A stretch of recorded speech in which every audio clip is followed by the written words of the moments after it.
Sa Panginoon na gawin niya lang po ang ginamit. Amen po.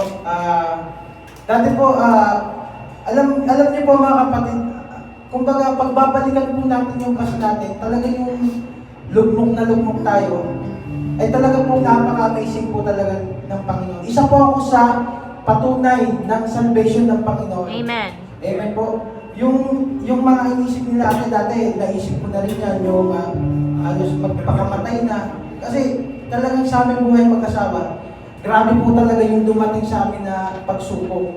Kumbaga yung buhay mo nga po, pang MMK eh.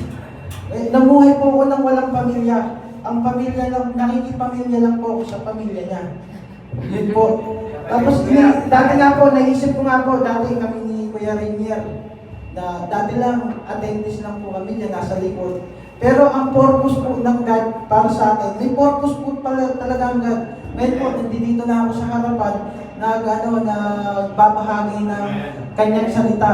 Amen po. Kaya po, kung ano man po yung mga pinagdaanan niyo po, yun po yung maging hawak niyo upang kumbaga maging matatag po kayo sa anumang pagsubok. Yung mga pagsubok na po yan, ilalagay po yan sa atin ng Panginoon upang maging matatag po tayo sa ating buhay. Huwag lamang po tayo masusuko.